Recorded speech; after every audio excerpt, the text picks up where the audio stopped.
Bom dia, boa tarde, boa noite, a paz esteja com todos vós, povo lindo de Deus. Sejam muito bem-vindos ao devocional Caminho Diário. Uma palavra, um encontro, um novo eu. Essa é a intenção desse devocional, que a cada dia a gente possa ser tocado pela palavra do Senhor, ser bons ouvintes, mas também praticantes dela. A intenção é lermos juntos esse instrumento aqui do Senhor para conosco, todo o cuidado dele depositado através dessa palavra para nos ensinar a como viver bem nesta terra, o tempo que nós estivermos passando por esse tempo, por essa terra, porque aqui somos peregrinos, temos um lugar a retornar. O tempo que a gente está aqui, ele nos ensinou exatamente como viver aqui. Nós aqui ignoramos o que o Senhor nos ensina, mas hoje você veio, seja muito bem-vindo, pela primeira vez, seja muito bem-vindo, que o Senhor possa falar com você, possa ministrar o seu coração e que você venha se juntar conosco todos os dias nessa caminhada diária. Eu consagro ao Senhor, tudo isso daqui é para honra e glória do nome dEle. Então que o nome dEle seja exaltado, glorificado, engrandecido, assim como é nos céus, seja aqui na terra também. Então, vamos juntos convidar aquele que é o único que pode nos instruir nessa verdade, que pode abrir os nossos olhos, arrancar as escamas, os tampões, é o único que pode nos orientar, é o único que pode nos consolar, é o único que pode nos curar. Sim, Ele é o Espírito Santo do nosso Deus poderoso e soberano. Pai, eu quero nessa hora fechar os meus olhos e entrar na Tua presença, te convidar, ó Pai, para acessar o meu coração nessa hora. O Senhor tem liberdade, ó Pai, para falar conosco. Então, assim como a Tua presença pode ser unânime em todos os lugares ao mesmo tempo, que a cada pessoa que está acompanhando essa caminhada aqui, ela possa ser tocada pela Tua santa presença, possa dar acesso ao Senhor para entrar, fazer morada, fazer toda a limpeza necessária e nos transformar em pessoas melhores, nos instruir, nos ensinar a corrigir o que a gente vinha fazendo errado, para que essa máquina que o Senhor nos fez possa funcionar conforme a Tua vontade aqui nessa terra. Pai, eu te louvo e te agradeço por essa nova oportunidade. Eis-me aqui a Tua serva, faça-se em mim a Tua vontade, em nome de Jesus. Amém? Glória a Deus! Gente, livro do profeta Ezequiel, capítulo 15. O capítulo tem apenas 8 versículos, então nós vamos ler todo e nos atentar aí ao versículo do dia, que é o versículo 7. Amém? Vamos juntos? E veio a minha palavra do Senhor, dizendo: Filho do homem, que mais é a madeira da videira que qualquer outro? O sarmento que está entre as árvores do bosque? Toma-se deles madeira para fazer alguma obra? Ou toma-se dele alguma estaca para se pendurar algum traste? Eis que é lançado no fogo para ser consumido. Ambas as suas extremidades consome o fogo, e o meio dele fica também queimado. Serviria, pois, para alguma obra? Ora, se estando inteiro não serviria para obra alguma, quanto menos sendo consumido pelo fogo, quanto menos sendo queimado, se faria dele qualquer obra? Portanto, assim diz o Senhor Jeová: como a videira entre as árvores do bosque, que tenho entregado ao fogo, para que seja consumida, assim entregarei os habitantes de Jerusalém, e porei a minha face contra eles. Eles sairão do fogo, mas o fogo os consumirá. E sabereis que eu sou o Senhor, quando tiver posto a minha face contra eles, e tornarei a terra em assolação, porquanto grandemente prevaricaram, diz o Senhor Jeová. Gente, que mensagem forte e que mensagem de avivamento. De avivamento porque nos alerta e nos chama a um posicionamento. Se a gente não serve para o Senhor, o que nós vamos servir então? Para que nós vamos servir? Por que você está aqui? Qual a intenção da sua vida? O que você espera da vida? O que você espera de Deus? Porque ele usa aqui a sarça, ele usa aqui as árvores, ele usa aqui a palavra fogo para nos trazer à memória o quanto ele já se manifestou no meio do povo e ainda assim o povo rejeitou. Outro dia eu me fiz essa pergunta ao Senhor, porque o povo de Israel foi um povo escolhido, separado, uma geração que o Senhor abençoou, que o Senhor ungiu, que o Senhor separou. Nós sabemos que as profecias irão se cumprir, que Ele vai restaurar esse povo, aqueles que aceitarem, né, essa transformação serão de fato transformados e aceitos de volta como a nação de Jerusalém, a nação do povo de Deus. E aqueles gentios que aceitaram e se converteram ao Senhor, eles também farão parte desse povo. Deus nos ensina a tratar bem os estrangeiros, a receber bem e amar ao próximo como a si mesmo. Esse é o segundo de todos os maiores mandamentos e o que nos faz entender que nós fazemos parte desse projeto. Quando a gente vê a fúria de Deus contra um povo que o rejeitou, nós paramos para analisar a busca incansável desse povo não era de fato pela presença de Deus. Por isso que foi muito fácil a maioria deles serem consumidos por esse fogo que é aqui representado pelos desejos humanos. Foi se consumindo, sabe? Eles entraram em um tempo diferente que aquilo foi se consumindo e de repente eles não serviam para mais nada. Por quê? Porque o povo de Israel era para servir como testemunha para toda a terra. Não é que Deus só quer alcançar o povo de Israel. A intenção do Senhor é alcançar todos. E ele toma Abraão ali no início, ele toma e ele promete uma geração, aquele homem honra o que ele escuta, esse projeto do Senhor, para ele ser o exemplo para todas as nações da terra, para que todos possam ver quão poderoso é o Deus de toda a criação e se converter a ele. Por isso que o estrangeiro era muito bem-vindo.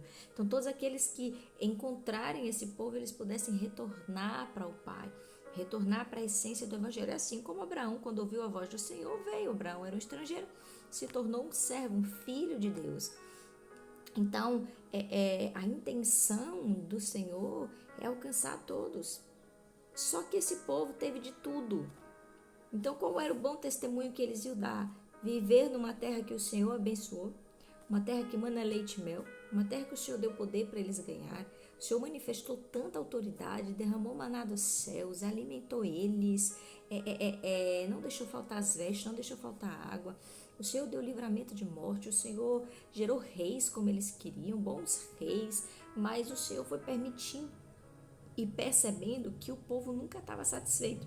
E quando eles tinham tudo, uma terra próspera, eram abençoadas, eram idolatrados pelas outras nações, como a gente vê no reino de Salomão, quando foi tudo ali que começou a cair, exatamente ali onde começou a queda, onde chegou ao extremo de tanto poder, como outro não houve igual a Salomão, e eu creio que nunca haverá. Então, quando chegou ali, Israel chegou no seu extremo de poder, de grandeza, de riqueza. Ali o homem começou a abandonar Deus, porque ele não estava ali pela presença do Senhor, ele estava ali pelo que o Senhor podia dar.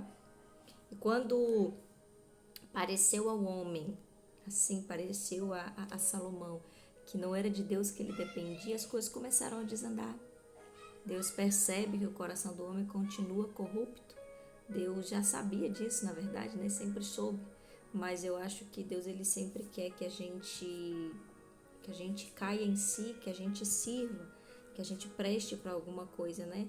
Mas aí o homem foi se perdendo, e chegou a esse ponto de que Deus permitisse que, tudo fosse consumido pelo fogo, ou seja, pelos próprios deleites, pelas próprias vontades. E nós chegamos a esse nível aqui, e que estamos hoje no mundo. Mas Deus ele é tão bom que ele disse, olha, eu mesmo vou lá para entender que eu quero ainda, que eu ainda estou dando chance a eles, que eu ainda estou dando oportunidade de ser salvo. Só que agora vai ser diferente. Não vai ser mais nessa terra, porque essa terra já está corrupta. Não vai ser mais nesse corpo, porque esse corpo é pecaminoso. Não vai ser mais do jeito que o ser humano quis. Vai ser a minha vontade. Vai ser do meu jeito, vai ser a minha obra perfeita. Então, para que a gente possa viver nesse tempo que o Senhor tem preparado para nós, que Ele nunca desistiu, um novo céu, uma nova terra. Então, Ele nunca desistiu do projeto do ser humano, Ele nunca desistiu do projeto de ser nosso amigo, de ser nosso Senhor. E E a gente vê que o livro de Ezequiel, inclusive, tem muitas outras mensagens aqui que fala sobre esse avivamento, sobre esse retorno, sobre essa volta, entender quem é o Senhor. E nós vemos que ainda há uma chance. E eu e você podemos fazer parte desse projeto, fazer parte desses planos. Se nós não nos posicionarmos, se nós não olharmos e vermos que o Senhor nos quer para servi-lo, não como empregado, não como alguém que nós já falamos por aqui, sermos obrigados, sermos tributados. O Senhor não nos chama a isso. O Senhor nos chama a sermos gratos, o Senhor nos chama a sermos obedientes e o Senhor nos chama a testificar a glória dele. Porque o seu testemunho pode salvar a vida de alguém. A sua transformação vai ser espelho para que outros sejam transformados. Foi o chamado do Senhor para aquele povo ali. E quando eu perguntei a Deus, eu digo, Pai, há uma oportunidade para a gente?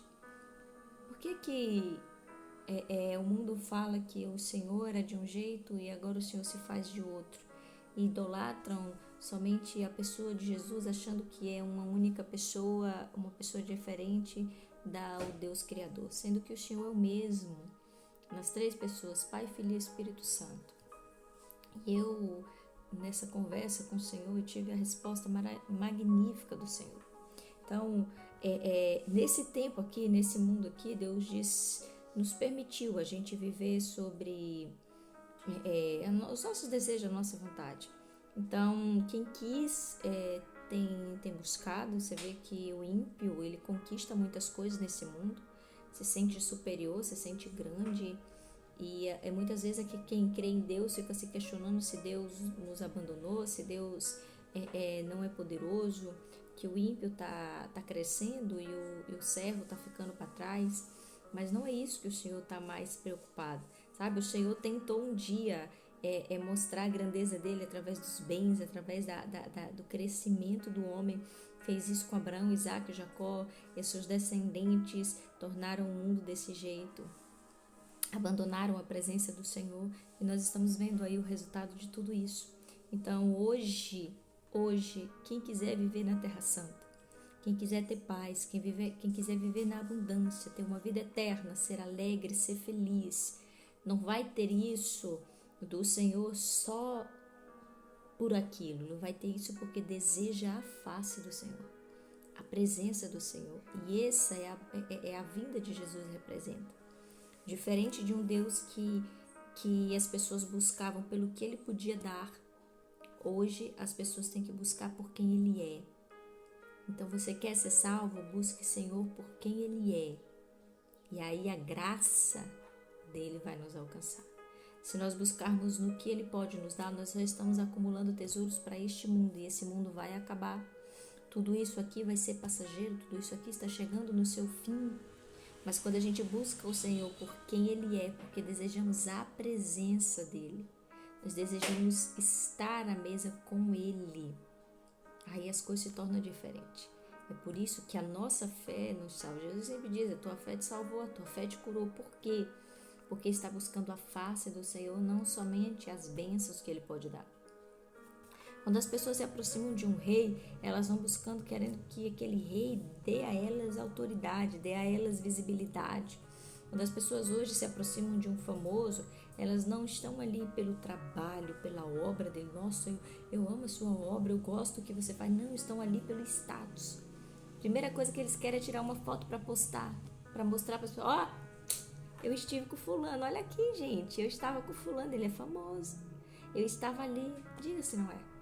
A maioria quer por causa do status da pessoa e não pela obra da pessoa. Tem gente que nem sabe que foi que essa pessoa fez, só sabe que ela é famosa. E aí vai lá tirar uma foto com o famoso.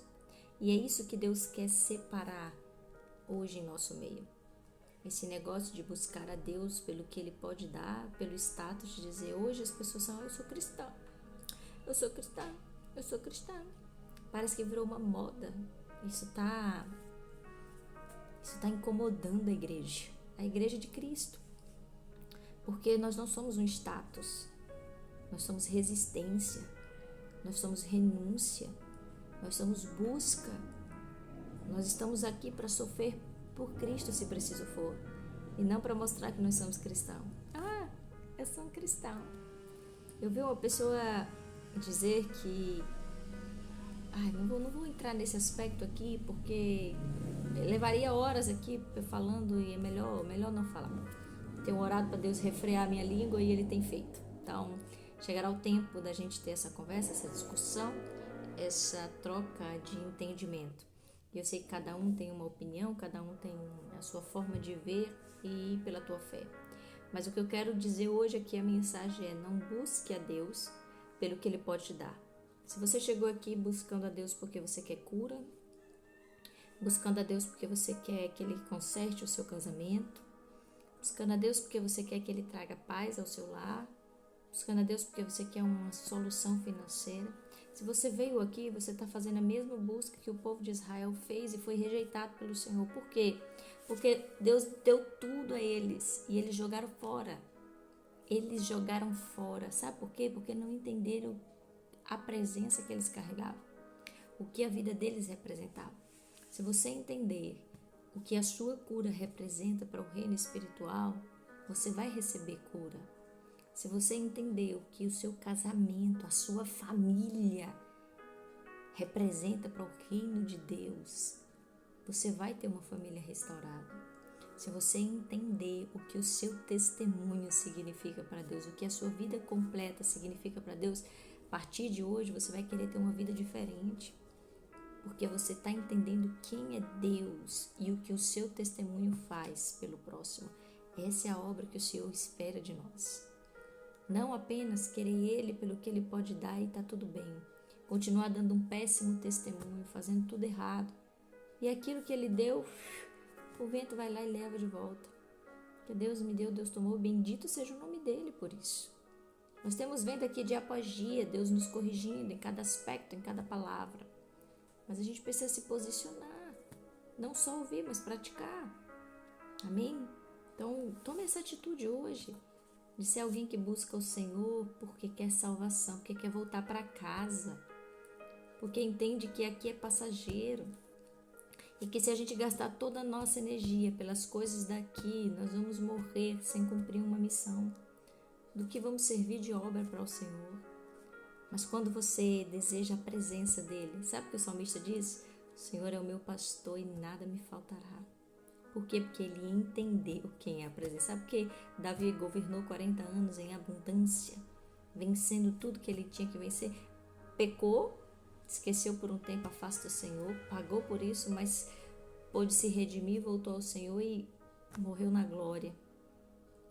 Sabe por quê? Porque Ele é o autor disso. O Senhor é o meu pastor. Ele entendeu a quem Ele serve. Ele entendeu que Ele é ovelha, que Ele tem um rebanho, que Ele tem um líder, que Ele tem alguém acima dele. E que Ele não pode fazer o que Ele quer na hora que Ele quiser. Porque senão o lobo vem ao... Sabe a ovelha rebelde que se desvia do caminho, da direção do pastor? O lobo vem e come. Davi entendeu isso. Por isso que ele declarou: o Senhor é meu pastor e nada me faltará. Logo, nada me falta. Porque Deus, Ele pastoreia de verdade. Tudo que você precisa, que você chegou aqui hoje querendo, se você o tem como pastor, Ele tem para te dar. Que pastor que não cuida da saúde das suas ovelhas? Que pastor que não procura o pasto da abundância para suas ovelhas? Que pastor que deixa a sua ovelha morrer de sede, de fome ou de necessidades? Nenhum. A não ser que ele não seja um pastor. Mas esse aqui que eu vos prego é o nosso Pai, pastor soberano, único, unânime, para todo sempre. Então que hoje você, ao desligar esse vídeo aqui, você possa ser tomado por essa mensagem. Continue fazendo a leitura, faça a leitura dos outros capítulos para você entender quanto Deus é. E Ele ainda continua sendo.